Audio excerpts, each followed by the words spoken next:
Hi, Hi, Quincy. Joan. How are you? I am doing all right. Good. Good. Finishing up a long day, as I'm Yeah, sure you are as well, I and looking am. forward to talking.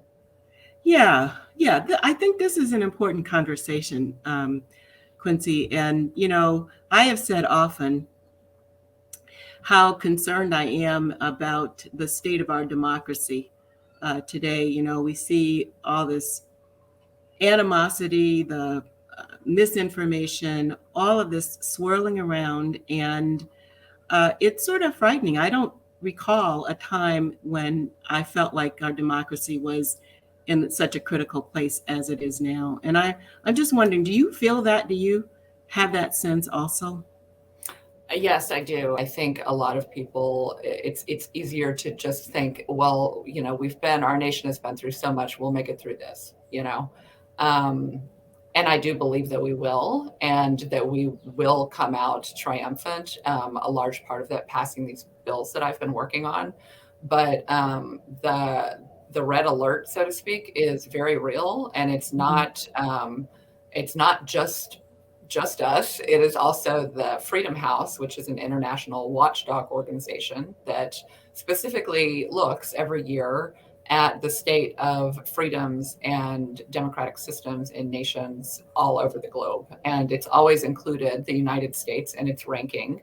But in 2021, in March, was the first year that they felt a need to really drill down on what is happening in the US, because we've lost 11 points in our ranking over the last 10 years on the global stage. So they felt the need to also raise the alarms and to flag dynamics like partisan gerrymandering, which is caustic to our politics, Mhm. issues like access to the ballot, the freedom to vote, which we know has been consistently assaulted over the last year in particular, but before that, Mhm. as well as things like money in politics and the very harmful and damaging influence that they've been having on our lawmakers. So the threat is real, and it is highly alarming. I was concerned 3 years ago when I started working on, at the time, the For the People Act, because I was recognizing at that point how far we have fallen since rulings like Shelby and like Mhm. the Citizens United Supreme Court rulings. Right. And I had still not even experienced COVID and the 2020 election and January 6th and all that has happened since then. So you Yeah. can imagine how deep my concern is at this point.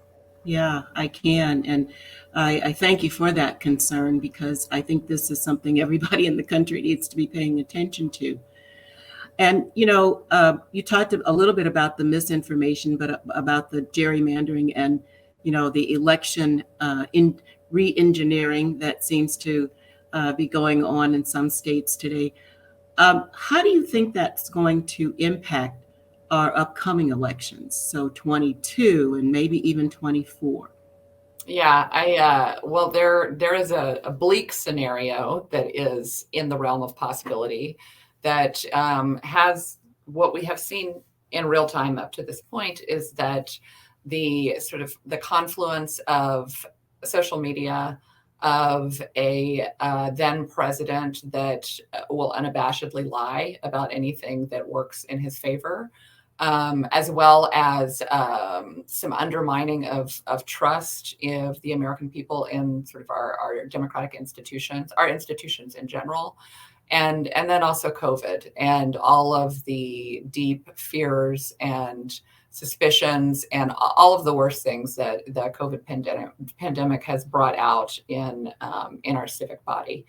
And we have seen unprecedented assault on our democracy in some more traditional ways, like suppression of the vote, restrictive election rules in different states that it makes it harder instead of easier for people to cast their ballots, and a new threat that was really impossible for people to anticipate before it actually happened was what we have been seeing with the election sabotage efforts, like the fraudulent ballot counting process in Arizona by Cyber Ninjas, a private company with no experience doing audits, as well as some of the Republican-led legislatures in swing states, in particular, that have been doing their best and have been pretty successful to date in passing restrictive voting laws, as well as trying to usurp control of election outcomes from what are neutral and trained election officials and administrators in states.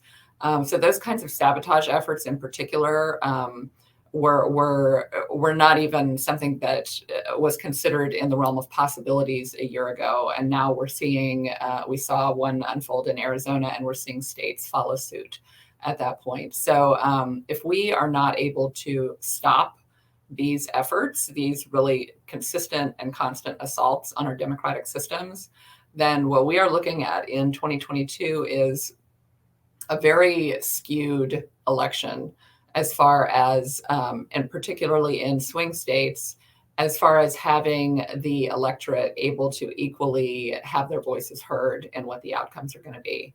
And there could be some really, really chaotic and damaging outcome processes, counts of the ballots, if we don't get a handle on these kinds of sabotage efforts that we're seeing currently. The worst case scenario that I try not to think about too much, because I don't think that it will unfold this way. But if we were somehow to have a Donald Trump or somebody similar to Donald Trump that unabashedly will do whatever to get power, then we could end up in a much more serious and scary situation than in 2016 or in 2020 with those elections. So it's critical we get a handle on it at this point. Absolutely. I mean, you paint a very scary scenario that could be our future ahead of us. But that seems to argue for the federal government doing something, and doing something quickly, to safeguard not only the election process, but our right to vote, our access to the vote. So tell us a little bit about what's happening on, or maybe not happening, on Capitol Hill relative to democracy and the protection of our democracy. Yeah, so the encouraging thing is what we have queued up to happen. This is a moment that calls bold response. It calls for bold response from our leaders, and it must be at a federal level. And fortunately, our Constitution gives Congress that power in federal elections to take the reins if need be. The Congress has not done that in our history. But I think if ever there was a time that was called for, it would be now. And we also have the precedents of the Voting Rights Act of 1965 to sort of as a responsive shield against the kinds of attacks that we know about to suppress the vote, which are just woven into the entire history of our nation, right? We have seen their trajectory change in the last several years, from trying to make it easier to vote to really a shift in the mindset of many Americans that we need to secure the vote from you fill in the blank, right? So we do have these tools and these powers that are at our disposal. And with the Voting Rights Act, even though that was gutted by Shelby, there is currently a piece of legislation, the John Lewis Voting Rights Advancement Act, that has passed in the House and is currently moving quickly in the Senate. And it would respond to the kinds of the formula that was essentially struck down as outdated in 2013. And it comes up with a new and very responsive formula for exactly those kinds of tactics to suppress the vote. So that is queued up and ready to go in the Senate. We know that we have a 50 vote majority in the Senate, which is a blessing. It's a gift. Yeah. We also have the other bill that I've been working closely on, which is now the Freedom to Vote Act. So this bill, this is the bill that would really lean into those congressional powers that haven't been exercised to date. And it would do that by essentially setting a baseline standard for access to the ballot. So all of these state laws, that the ones that have passed, by the way, would not be undone if the John Lewis Voting Rights Advancement Act were to pass, because that bill is forward looking. So all of the damaging laws, which there's, I think, 39 at this point in different states that are sort of suppressive voter laws, those would still stand. So what we need is the Freedom to Vote Act, which would set a baseline standard of access. That would mean that whatever zip code, whatever state you live in, you would have 15 days of early voting guaranteed. You would have same-day registration at your disposal. You would have no excuse vote by mail, and many other sort of baseline standards like that states would be required to make accessible to voters. So that is how the Freedom to Vote Act would get at the access to the ballot issue. It would also ban partisan gerrymandering. We are just now moving into the redistricting process, and we've seen from states like Texas that they are leaning in as hard as they can to all of the big data and sort of algorithms that they have at their disposal to cling to power and make sure that there are not competitive districts in the states. And that is currently underway. If the Freedom to Vote Act were passed soon, then that could impact significantly what those redistricting maps, what the redrawn maps look like, and what would be considered acceptable as far as partisan gerrymandering goes. We have these bills that are substantive and significant and targeted at our disposal, ready to go, and both of them, they have sort of converged on the same legislative timeline at this point, and it looks like next week may be the week that they finally are acted upon in the Senate. So that is a very promising scenario. The discouraging part about it, which so many people have heard about but maybe are not seeing how the pieces fit together, is that both bills are very likely to be blocked by a filibuster in the Senate, which is sort of this procedural rule. It doesn't have any basis in the Constitution, but the senators are really fond of their civilized rules, right? And so there's a lot of hesitancy, particularly by the more moderate Democratic senators, to reform or adjust that rule in any way. But they have to do it. They have to do it to exercise the majority and to pass these bills, because we're running out of time. Yeah, and it seems like I know you and all of your colleagues in the faith-based advocacy world that are working on these issues have been doing everything you possibly can to, promote and to bring those bills to the floor for a positive vote. And some people have even thought that now is the time for public action. And I know that you were part of a voting rights demonstration recently. And I'm wondering, what made you decide to actually step out and to participate in that really public witness on behalf of democracy and voting rights? Yeah. Well, it was not, I did not think that I was going to participate at first. And when I learned that they really wanted to make it an act that was rooted in faith and that was solidly grounded in the moral lens of what is at stake at this point, I thought this is what I need to do. I'm also very aware that the action was targeting the White House, and that our president, who is our ally in this fight, just needs to step up to the plate and really lean into it in a much more substantive way. He's also a Catholic. And so I saw strategically, I saw a moment for me to personally show up in a way that could push the needle just a little bit. So it was a decision that I didn't make lightly, and it was also the right decision. Well, I know we all appreciated the courage that you displayed, and as I said earlier, the faith-based witness, and our prayers were with you all the way. So you should know that. And so, Quincy, what can the folks at home do? What about our members and our supporters and our advocates?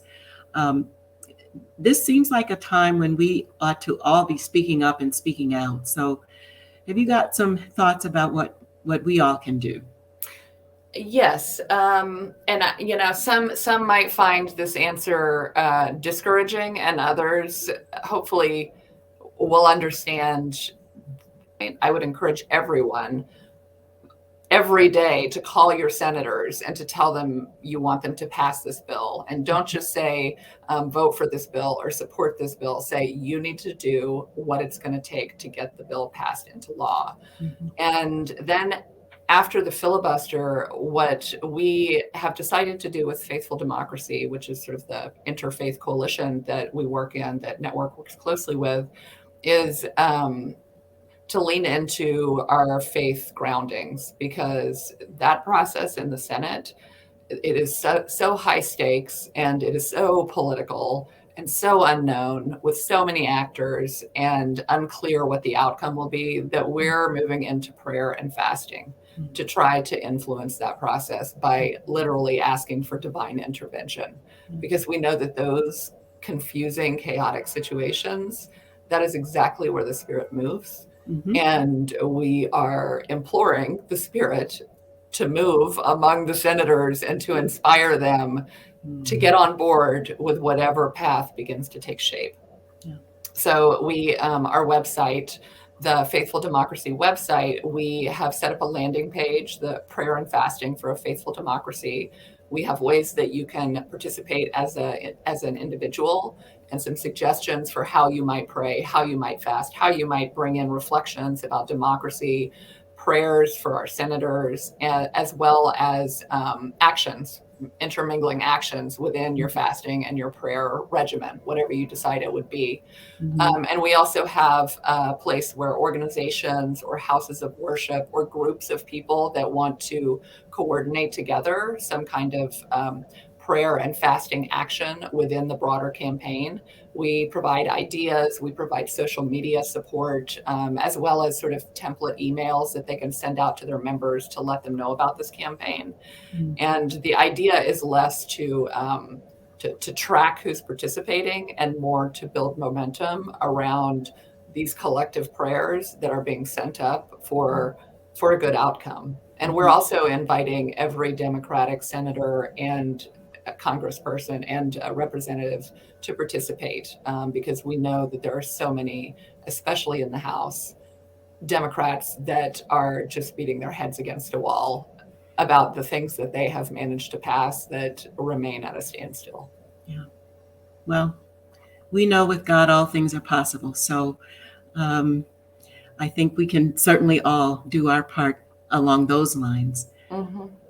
Well, Quincy, is there anything else you think we ought to know about the state of our democracy and the critical issue of voting rights at this point? The struggle that I always have is to articulate the gravity of the situation, and then also to articulate the hope and the place that we have found ourselves. It is very promising. Everything, the timeline has been pushed much longer than I ever thought would be acceptable. And we are down to the wire. We're past the wire, I fear, but I think we do have this window ahead of us that is sort of our chance for a last gasp and try. And the thing is that we are very, very well positioned for that to happen. Mm-hmm. We have Manchin, who was not on the original bill. He is now on board. He owns this bill because he helped negotiate this sort of iteration of the Freedom to Vote Act. Mm-hmm. And so we have the support of a majority of senators. It is just instilling in them the will and the sort of the unity, really, to get it across the finish line. There's not any debate on the substance anymore. Yeah. So prayers are in order, and hope is also in order. Yes. And actually, that is a very good place to be in at this point, because if we were still debating the what's in the bill, et cetera, the parts of the bill or the parts of either of those bills, mm-hmm. we'd be in a much different situation. That's right. Well, thank you for all that you have done and all that you are doing and all that you will do. I feel your confidence that we're going to get this across the finish line. I believe it. I believe we will. And every prayer pushes the needle just a little bit further in the right direction. Absolutely. Absolutely. Well, thanks, Quincy, for taking some time to talk with me about democracy and voting rights and the Freedom to Vote bill and the John Lewis Voting Rights Advancement Act. We'll touch base again on the other side. Yes, we will. It's always a pleasure. Thanks, Joan. Thank you. Little light of mine, I'm gonna let it shine. This little light of mine, I'm gonna let it shine.